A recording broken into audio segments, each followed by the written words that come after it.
Bonsoir et bienvenue dans cette nouvelle édition donc du JT d'ici en ce vendredi 27 décembre. Au programme ce soir, deuxième avalanche en 2 jours du côté de Serre-Chevalier et cette fois c'est une avalanche dramatique, un jeune homme a perdu la vie. Joël Giraud appelle à la révolte des régions contre la SNCF. Le député des Hautes-Alpes est excédé par les retards à répétition depuis le début des vacances sur les trains. La vidéosurveillance à Gap, qu'en est-il de sa présence? Qu'en pensez-vous? Nous vous avons posé la question dans les rues de Gap cet après-midi. Enfin, la météo, le soleil toujours demain matin et la neige qui va faire son retour petit à petit dans le ciel des Hautes-Alpes. Les avalanches, donc deuxième avalanche en 2 jours du côté de Serre-Chevalier. Depuis plusieurs jours, les secouristes ne cessent d'appeler à la vigilance sur les massifs des Hautes-Alpes avec un risque de 4 sur 5. Eh bien, le drame est survenu cet après-midi. Une avalanche s'est déclenchée entre 14 et 15 heures sur le domaine de Serre-Chevalier sous un télésiège de la station en hors-piste dans le secteur du Vallon, là encore de la Cucumelle. La victime, un jeune homme âgé entre 15 et 20 ans, il est décédé des suites de ses blessures. Écoutez le témoignage de Philippe Buil, le directeur de la station de Serre-Chevalier. Il était sur place. On est dans une situation où on a pris 60 cm de neige, des vents très forts de nord et de sud. Donc on est en risque 4 qui est un risque fort. L'avalanche a eu lieu de cet après-midi, a eu lieu dans un domaine hors piste, dans un talweg très encaissé, avec une cassure de 80 cm. Et donc, malheureusement, qui a enterré une victime qu'on a réussi à dégager et qui est partie sur Grenoble aux urgences de Grenoble. Et déjà, ce qui est entre guillemets pas normal, c'est de mourir ou d'avoir un accident quand on est en vacances, déjà. Mais c'est on est dans un milieu naturel. La neige, c'est pas que blanc et froid, et elle sera toujours le dernier mot. Et qu'aujourd'hui, on ne prend pas le temps de savoir ce qui s'est passé avant, s'il y a eu de la neige, s'il y a eu du vent, quelles sont les conditions. Donc c'est le plaisir avant tout. Tout se passe bien jusqu'à un moment où on peut avoir un accident, et là c'est trop tard pour se poser des questions. Donc on ne va pas interdire, il faut avoir un regard un peu de conseil, de prévention, plutôt que de répression, mais l'erreur ou la fatalité, si on veut parler de ça, malheureusement, ça devient vite compliqué, quoi. Ah oui, on avait sur place plus de 25 sondeurs parce que c'est un endroit très étroit avec beaucoup de neige. On avait 2 chiens d'avalanche de chez nous, un chien de l'Alpe d'Huez, un chien des PGHM, des secouristes du PGHM, 25 secouristes de chez nous, 2 hélicoptères publics, un hélicoptère du SAT. Donc tous les moyens ont été mis en œuvre dans des temps extrêmement courts. Malheureusement, c'est le fait, ça s'est passé, on va dire, d'une façon brutale, et une très grosse épaisseur de neige, et le temps de sortir la personne, c'était tout de suite fatal, quoi. Et on ne le répétera donc jamais assez, prudence vraiment dans les Alpes du Sud avec ce risque d'avalanche de 4 sur 5 qui devrait être relevé à 5 sur 5 demain. Déjà hier, une première alerte avait eu lieu sur le domaine de Serre-Chevalier avec 2 personnes légèrement blessées dans une avalanche. En tout, dans les Alpes, en 48 heures, on dénombre 5 morts et 2 blessés graves en raison des avalanches. Tout autre sujet, la station de Montclar qui a pu ouvrir normalement aujourd'hui. Le préavis de grève des salariés a été levé. Les négociations se sont en effet rouvertes entre le maire Henri Savornin et les salariés de la station. Ces derniers qui réclament toujours une revalorisation de 10% de leur salaire et un passage aux 35 heures pour tous. Joël Giraud, le député des Hautes-Alpes, appelle à la révolte des régions contre la SNCF. Un coup de colère qui fait suite à un énième problème technique au niveau de la SNCF. Ce matin, le TER au départ de Briançon à 5h35 pour une arrivée à Valence et une correspondance pour Paris devait circuler à nouveau ce matin. Eh bien, les voyageurs sont tout simplement restés à quai ce vendredi matin. La SNCF a oublié de commander le matériel, les conducteurs et le contrôleur pour ce fameux train. Un train régional qui n'a donc pas circulé et aucune substitution routière n'a été mise en place. Une nouvelle panne après celle d'hier et celle du 24 décembre. C'est trop pour Joël Giraud, le député des Hautes-Alpes. Les régions ont fait la paix des braves avec la SNCF, mais on constate que la paix des braves ne sert à rien puisque ça dysfonctionne de plus en plus. Et je crois que c'est vraiment l'entreprise SNCF dont il faut revoir le fonctionnement complet. Cette entreprise s'est démantelée petit à petit. Tout ce système se mord la queue. Et les usagers, pendant ce temps-là, eux, ils restent hackés sans savoir même si un train passe ou ne passe pas. Ce qui est quand même ce qui est arrivé ce matin, puisque les gens dans les gares attendaient qu'un train passe, il n'est pas passé, il n'y a pas eu de car non plus. Vous allez vous recoucher en vous demandant ce qui se passe dans le système, puisqu'entre Briançon et Gap, les gares de toute façon sont fermées à cette heure-là. Donc je crois que oui, il faut une révolte, une révolte de l'argent, c'est-à-dire ne plus payer la SNCF pour un service qui de toute façon n'est pas fait. Et la SNCF qui se refuse pour le moment à tout commentaire concernant ces retards et ces pannes. Elle explique simplement les dysfonctionnements par la grève en cours du côté des contrôleurs de Veynes. L'accident du curé de Guillestre qui fait décidément beaucoup parler dans les Hautes-Alpes et en France. Pour rappel, Éric Jurtig, donc 45 ans, avait reçu une pierre sur la tête lors de son office religieux pour la messe de minuit lors du 24 décembre. Il souffrait d'un traumatisme crânien. Eh bien, Éric Jurtig aujourd'hui va mieux. Il s'est confié au micro d'RTL et d'Éric Puyol. J'étais à la fin de la prière universelle et la pierre est tombée mais d'un seul coup quoi. Je l'ai prise sur une partie de la tête, sur le crâne en fait, le haut du crâne. Puis elle a ricoché sur l'épaule et puis elle est tombée sur le pied quoi en fait. J'ai pas compris, ben non forcément. Je me suis retrouvé par terre, un peu sonné mais sans perdre conscience. Et qu'est-ce que vous avez donc ? J'ai 11 agrafes sur la tête en fait. Ils ont refermé les chairs. Et au pied c'est simplement une phalange du gros orteil qui est un peu fêlée quoi. Finalement je crois qu'on s'en est bien sorti parce que c'était quand même une messe des familles avec beaucoup d'enfants. Alors il y avait des enfants quand même qui étaient proches et la pierre est tombée plutôt sur le prêtre. Donc ce qui est plutôt une bonne chose parce que ma tête était plus solide que celle des enfants probablement. Alors c'est sûr que c'est un peu symbolique parce que ça tombe sur le prêtre. Alors évidemment les gens vont penser que c'est l'esprit mauvais qui visait. On peut dire que le Seigneur vous a protégé ? Mais on peut le dire, pourquoi pas, oui. Si mon heure n'était pas venue, je vais bien, je survis à l'épreuve. Même si c'est un peu dommage, on n'a pas pu finir notre messe. Accident sur l'autoroute A51 ce matin. C'est un conducteur qui a perdu le contrôle de son véhicule. Il s'est endormi au volant et a fini sa course donc sur les barrières de sécurité. 3 personnes étaient à bord du véhicule. Seule la passagère avant droite a été blessée, notamment au fémur. La circulation qui a été perturbée pendant plusieurs heures sur l'autoroute A51 au niveau de Sisteron, donc ce matin, avec une circulation qui ne s'effectuait que sur une voie. Un sexagénaire montre son sexe à des adolescents de 15 ans. Les faits se sont déroulés au niveau de Gap. Hier après-midi, impasse des Jardins près du parking de Bonne. Les 3 jeunes garçons ont aussitôt alerté la police.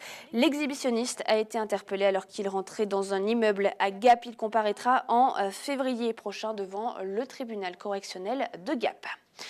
La vidéosurveillance et les caméras de vidéosurveillance à Gap, elles font débat, vous le savez.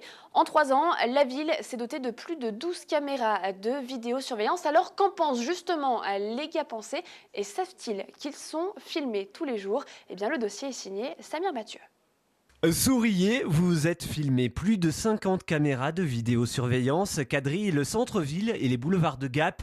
Un dispositif lancé il y a 3 ans maintenant et qui vise à la fois à prévenir les actes délictueux, servir de preuve dans des enquêtes judiciaires et aussi surveiller la circulation. 2 postes de visionnage sont disposés en mairie et au commissariat de Gap.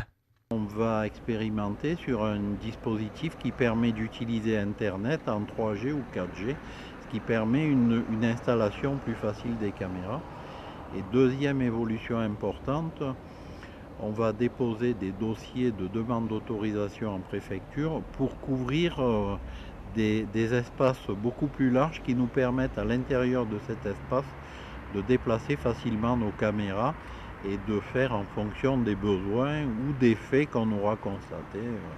Par exemple, c'est ce qui nous a guidés au départ pour aller vers ce dispositif.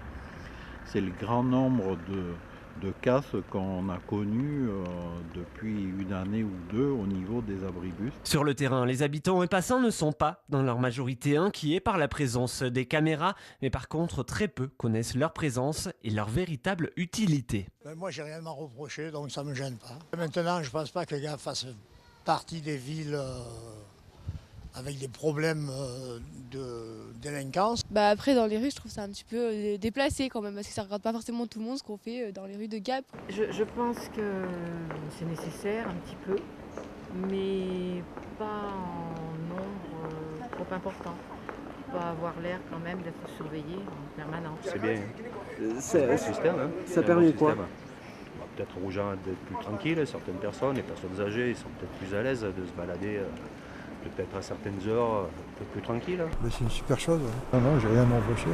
Ça me gêne un peu, mais bon, après, est-ce qu'on a vraiment un choix? Est-ce que, après, bon, peut-être pour la sécurité des gens, mais bon, avant, comment faisait-on? Voilà la question que je me pose. Reste une véritable question non encore totalement solutionnée. Ces caméras sont-elles vraiment utiles? Les données ne sont conservées que 15 jours et consultables que sur ordre du procureur de la République dans le cadre d'enquêtes officielles. Hors micro, une commerçante dont le magasin se situe juste en face d'une caméra de vidéosurveillance regrette que lorsqu'il y a eu un vol dans sa boutique, comme très récemment, elle n'ait pu avoir accès aux images et qu'aucune suite n'ait été donnée. De Gap au parc national des Écrins, un gros plan aujourd'hui sur ce parc qui a fêté ses 40 ans tout au long de l'année. Alors 78% des communes ont adhéré à la nouvelle charte du parc national des Écrins. D'autres l'ont refusé comme Saint-Bonnet en Champsaur ou Saint-Julien en Champsaur. Et parmi les plus symboliques également la commune de Champoléon dont une très grande partie se situe dans le parc national. Invité à midi, le directeur justement des Écrins, Bertrand Galtier, est revenu sur ce sujet mais également sur l'affaire des panneaux que la commune de Champoléon refuse de démonter. Mais j'ai dit que je ne les enlèverai pas. Alors maintenant, c'est à eux qui prendront la décision, mais on verra. Vous les enlevez pas, pourquoi Je fais partie de la zone cœur du parc. La commune a la moitié de sa superficie dans le cœur du parc, elle a 5000 hectares. Alors aujourd'hui, je fais partie du parc. Ce que vous dites, c'est pas parce qu'on n'a pas signé la charte qu'on enlève le panneau commune du parc? Non, moi non, je ne suis pas d'accord. Voilà, Lucien Escalier, le maire bien connu, une figure de Champoléon. Bon, outre le côté anecdotique des panneaux ou pas du parc national des Écrins, bon, on voit bien qu'il y a toujours, mais ça existe depuis la création même du parc, hein, quand même cette défiance, entre guillemets, dans certains secteurs entre le parc et la ruralité. C'est un petit peu ça? C'est comme ça que vous le ressentez? Défiance peut-être, donc enfin Lucien Escalier a dit qu'il réfléchissait. En tout cas, moi je ne vais pas commenter les décisions des conseillers municipaux, ce sont des décisions démocratiques, nous avons eu le temps d'en discuter, ce sont des choix souverains qui ont été faits. Ce qui est sûr, c'est que comme il l'a dit, nous restons en contact avec les communes qui n'ont pas adhéré. Le choix qu'elles ont fait, c'était de ne pas travailler avec le parc, de ne pas avoir de partenariat avec le parc. Donc c'est un choix que nous respectons. Nous n'allons pas nous battre pour travailler avec des gens qui ont dit explicitement qu'ils ne souhaitaient pas travailler avec nous. Enfin du sport et du hockey sur glace. Ce soir, nouvelle journée de Ligue Magnus. Gap reçoit Dijon à l'Alp Arena. Les Rapaces qui doivent se rattraper après leur lourde défaite 7-3 face à Strasbourg lundi. Briançon, de son côté, en pleine confiance, reçoit Angers. Décidément, la chorale des montagnes fait parler d'elle. Vous le savez, ce sera l'album de Noël de l'année. Et bien après la grande soirée la semaine dernière sur France 3, la chorale des montagnes était sur M6 et sur D8 dans La Nouvelle Star. Un beau succès pour cet album enregistré à Manteillé. Regardez la chorale des montagnes accompagnée justement par André Manoukian. Donc c'était sur le plateau de D8.